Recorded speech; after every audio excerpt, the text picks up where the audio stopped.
So you catch me on my nostalgia seat down in the shed doing a little update for you now. I say my nostalgia seat, it is a Mark 1 coach seat from the BR era, 1990s. This would have done the travelling up the line probably in an NSC livery or regional railways, but it's the original Blue Blaze moquette, and it is so comfy. I just love this thing to pieces. It's just comfy and nice, and brings back that smile of when I was a kid again, so it's just great. Anyway, back with the update. So I said I'd give you guys an update. Here I am. It's been a little while. I can only apologise why I've been away for so long. Those that have followed and kept up with the channel, we've just done over 5,000 subscribers, so thank you so much for believing in me and keeping me going. It's given me lots of confidence, and that's where I am today, and that's why I'm here, so thank you so much. We've had a couple of exhibitions, and you guys have literally come over and given up your time to come and say hello and meet and greet. That really means a lot for what you do. So for me, I'm just going to say thank you for doing that, because that really means a lot for me to actually come and meet you guys and you guys to meet us. It just puts names to faces and names to channels, and that really is very inspiring, so thank you. As said, I've got a couple of little wagons from the shows, so I shall show you them. One was a gift from David Jones, thank you Dave, and I think you've started my Dutch livery obsession. So yeah, all I need you now is a Class 37 Dutch livery locomotive. I think I'll have to put that on my little pocket money chart. Yeah, definitely, it's got to be there somewhere. Not that I need another 37, but yes, the Dutch livery Class 37, certainly one I need to add to my fleet, maybe next year sometime. Yes, definitely. So I've got a couple of little projects to add, which I'll show you in the video. I've got a little HST video thing that I've been putting together, so I'll show you that. New HST, which is Lima tooling. Been building that over a little while. Then I've got my cable trunking. I've been doing the lids on top of them, which I've been meaning to do for months. So thanks to you guys doing your videos, it's literally just made me think, nah, I need to do mine. And do you know what, I'm glad I have, because it looks so much better. And you're seeing some of the videos, they're little white lines, but now they've got like lids on, and it just looks really good. So I've just got to do over that side there, so I will carry on with that. So I'll show you that, and then also show the wagons, and then a HST, blah blah, and probably some other bits. Do some running sessions, sort of normal formality for my video. So I think me to stop waffling, and let's get down and get into the video. So over the last few months, I've been collecting like mad and trying to build myself a new HST 125 in the Swallow livery. It's one of those things, once you let it go, it's hard to actually catch hold of. I finally got some stock, and I finally got a couple of locos, and I was got it all together again. So I've got two now. I've got my blue and grey, and I've got the Swallow livery. So it's really nice to see two different themes just running around the layout. Really nice and sort of eye-catchy. So it's now coaches. Trying to find coaches at today's prices is absolute nightmare. Lucky enough, eBay sprung some up at the time, and it was just the right time to buy them. I got a set of 3 of the yellow stripe ones for the first class for £16. Now to buy 3 coaches for £16, and they're in mint condition, so I'm really happy. They're brilliant. So that really ticked that box for me. That was a good win. And then lucky enough, I was watching a buffet car, which was about £9. A little bit more than I wanted to pay, but it's a buffet car. They're quite, there's not many of them around. The only thing I had to change was the inside the seating was all white, and with all the other seating it's all like a brown colour. So I've painted this brown to actually match in. It is slightly darker because it would have been a slightly different colour being a buffet. So I've gone for the darker brown to distinguish a different sort of different look. So 4 cars is enough, if I'm honest with you.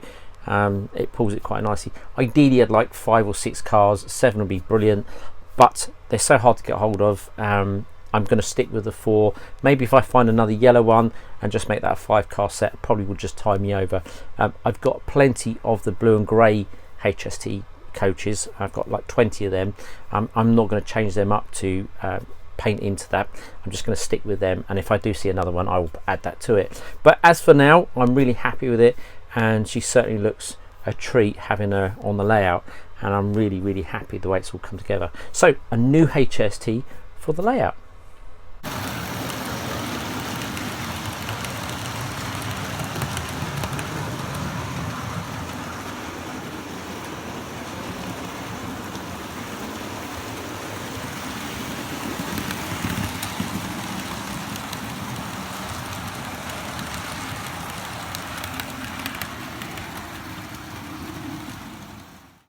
So a little job that I have put off for a very long time, and that is putting the lids on my cable trunk in. So let's get down and finish this one off.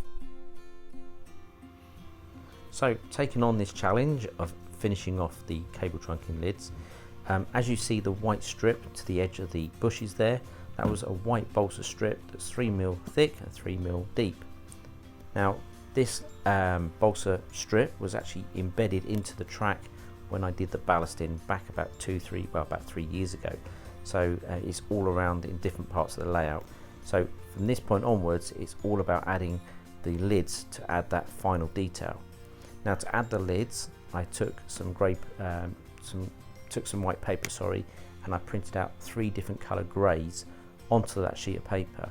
Now I cut each single grey strip into 30mm by 3, which would give me the size of the lids that I needed to fit the actual cable trunking base. Now I made 800 of these, I know, 800 lids, and I've been going around sort of placing them next to each other, not in a fashion so it's all smart, but so it's ununiform. There's like twisting some, turning some are off, that kind of thing, to give that very prototypical look that cable trunking lids are off. Now I've seen many layouts and they're over exaggerated with lids off here, there and everywhere. I didn't want to do that. I wanted to do something a little bit different and unique to my layout.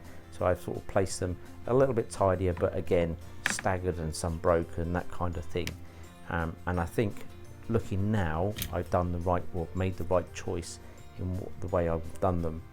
So from this point onwards, it's a case of gluing them down with a bit of PVA, putting them in place and just using the scalpel just to get them in because they're very fiddly. At this point here, I'd actually done all this and just done a light wash of acrylic on top just to tone them in, and as you can see, that really ties in well.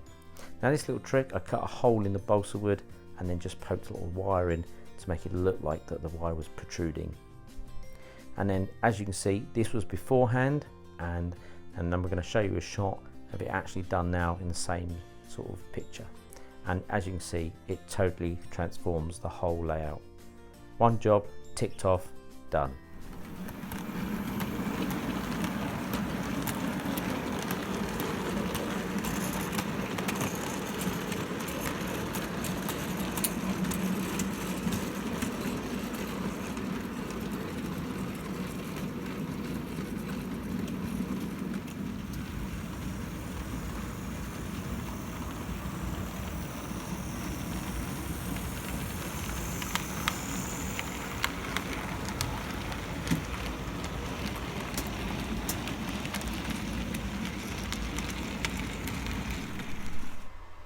Okay, let's talk Bagnall shunters, and this is a Bagnall shunter from Hornby. Now there's a lot of these around. You can get them on magazine subscriptions, that kind of thing, or you can just buy them. They're not very expensive, but they make a great little loco for your layout. You can see this one I've actually completely sprayed black, and I've sort of themed it to a loco based in Stanford. Now I'm going to take this apart. I'm going to show you where I put the decoder and show you a little fix how to hide the wiring. So let's put it onto a surface and open it up. Okay, so we're looking down on this one. We'll look at this way. Now it's quite simple. I've got some glue, I've got some paper. What I've actually just done is cut a little bit off the paper, and I've just done a little spraying of black on top of there, just a rough spray, and I'll show you the reason why for that in a minute. We'll put the glue in that to one side. Now to take the cab off this, it's literally 2 little lugs there. So start with the cab, and if you just push your finger under there on both sides and just keep a low surface so it doesn't drop, and you can see the cab just literally falls out. So that's the cab. It's got these 4 little tiny lugs, and then that leaves that bit there which is just lugged at the front. So just gently lift and pull out, and there is the separation of your cab and your loco body from the chassis, and then you're left with a very simple little chassis. You can see I've added a driver and a lamp. Now the decoder I'm using is just I think that's a Hatton's standard decoder, and it works well enough for this. And then obviously the generic wiring, you've got 4 wires coming from the decoder going to the motor. So obviously I've wired up the black and the red to the pickups on this side of the wheels, and then obviously the orange going to the left side of the motor and the grey going to the right side of the motor. And it's a generic wiring up for DCC, just as 4 wires to the motor. That is pretty much it. You can see the black wire there, and then obviously that is the other black wire which I've actually feathered into red. So there's 2 black pickups, one will be red, one will be the black, because you've got your left and right, and then obviously your feed from the motor, which is your grey and your orange. There is a wiring diagram on my website under the DCC section and on guidance, and that will help you. It will show these diagrams, how to wire these up. It is very straightforward. If you don't know how to do it, then speak to someone that can help you out, or someone that will guide you with any information. But there is diagrams on simple wiring techniques for DCC, but only do it if you feel competent. So that is it. You can see I've just doubled it over, the little cable tie just to hold the wires back. The only thing, it leaves a protruding wire into the cab. Lucky for us, we have this aperture in the cab, which is really good because it will hide the cables in there. So really easy installation for this. It's a really clever little design, if I'm honest. And I've cut the windows back. So what I was going to say, to hide them wires, there's a little fix you can do. If you put that back on, I put a little weight in there. That's something I have added, and the reason why I've added it, just to give it a little more downforce on the loco as she's driving along. So I'm going to put that in there, drop that into there, so that's all in place. Now the wires, this is my little tip to hide them, and you can do a better detailed one. This is just to show. I'm going to put a very small amount of glue on there. I probably would use blue tack or something, but this is just to give you an idea. Probably wires, glue's probably not the best.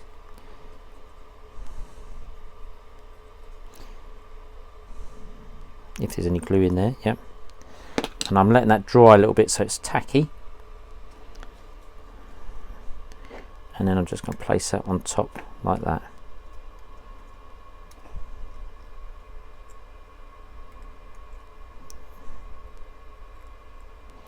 Nothing too special, and the reason why I've done that, it creates a little guard over the wiring which looks like cab detail, and as soon as I pop the cab back in, you won't see them wires, so on your videos they'll actually be hidden away. So I now just put that back, so your wiring's all in, and I'm just going to pop that over there, slide the back in, and it is just pretty much meet the two together. And there you can't actually see any wiring inside. It hides it all away from your camera shots, so you've hidden your decoder wiring and you can't actually see any of it in there now. So there you go, my little Bagnall shunter, easy to wire up, and a great fun little loco. So let's just pop them on the layout and put some coaches, or no, put some wagons behind him. I think see him doing some work.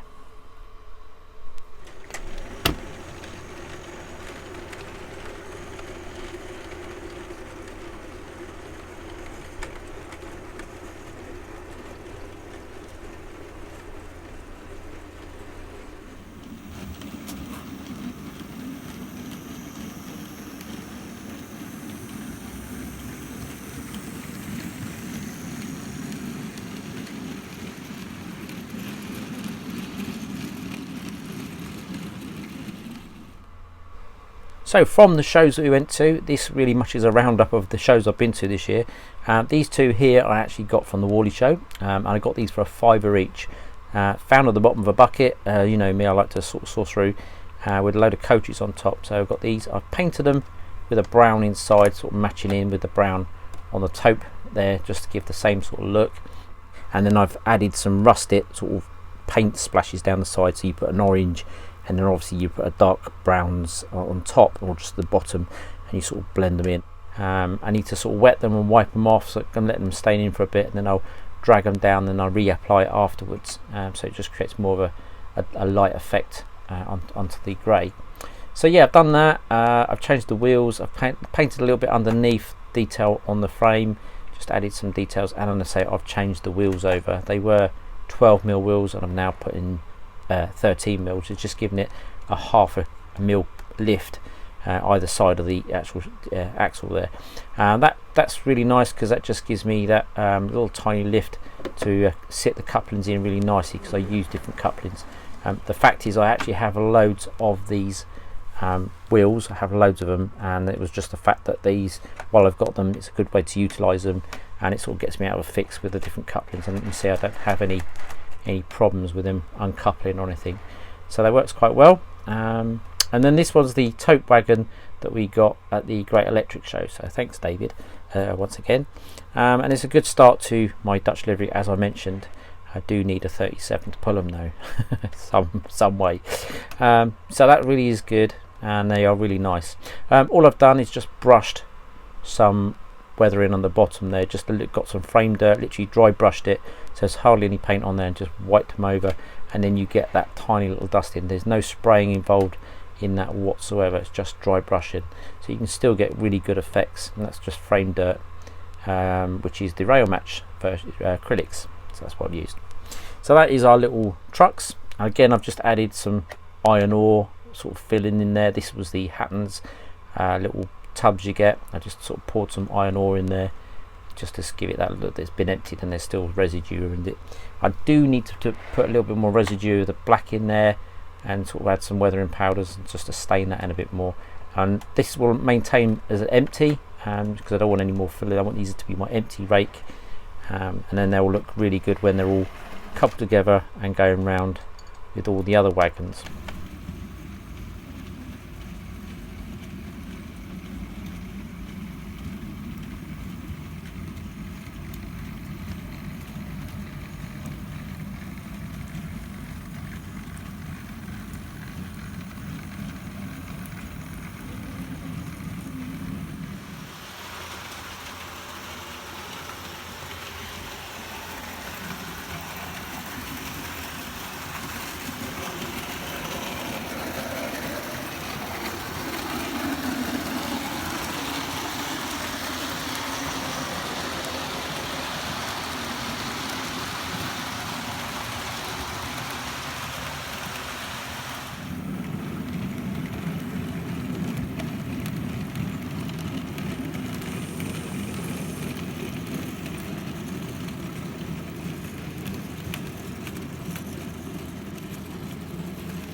So that wraps us up for this video. As I always say, we've got the copper going on with the online protection thing. I don't know how that's going to fit. I think the answer to that is, if your video's adult content, rate it as adult content. If it's not, you obviously rate it to child content, that kind of thing. I'm not going to go into too much. There's lots of videos out there, but follow your heart, and I think you need to just do what you believe is right. If you want to delete your channel or just deprioritize it, I think that's the decision you have to make. You know, it's a gut feeling. I understand that. I thought about it, and I thought about going to other stream services like Vimeo or Vimeo. I still might, because it's non-advertised. I would be quite happy to do that, because purely I'm doing content for you guys to see the layout. I don't really make any money through YouTube, not anymore. So, you know, it's about keeping the community, and that's really what it's all about. I do have my website, and all these things are on there, so you can always catch up with everything I do as I advertise on all the videos. So that is pretty much my link to me, so that's the way you find me. Sorry for banging the microphone there. Yeah, that's pretty much it. I'm not talking any more kappa or copper, as it should say. Yeah, it's a minefield. It is what it is. So I've got a lot more projects coming up into the new year. I will crack on with them. I will be doing a bit more Steam. I have got some other Steam locos. Some were my dad's, and really want to get them on the layout. I've got a Princess Royal that I've got, an LMS, so I really want to get that on the layout. Really keen, maybe next year, but not too late. So I really want to get that going. Obviously that is the next one I'm going to start. I can do that at the table, sitting in the lounge. So probably over Christmas I will be tackling that and doing that. As I've been saying in many videos, it's just been too cold, or there's just been too much family life going on for me to get involved with things. That will take place, and I will do the work to that, and I'm quite looking forward to getting into rebuilding that and doing it a little bit different, just to give a different look. Really what I'm going to do. So other than that, that's all I've got for you today, as I've said, and I shall catch you very soon. I'm sure I will. Take care of yourselves, enjoy what you do, look after yourselves, don't stress out about YouTube too much. If you're worried about it, do a little bit of research. There is some good videos out there, as I said. Do have a look, and we'll just see how it goes. Till next time, look after yourselves, and I'll see you soon. Cheerio, guys.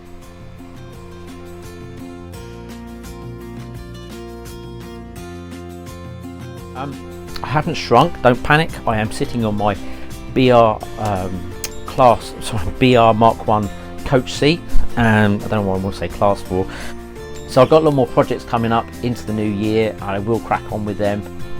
So I thought I'd do an update, not talk about seats and trains.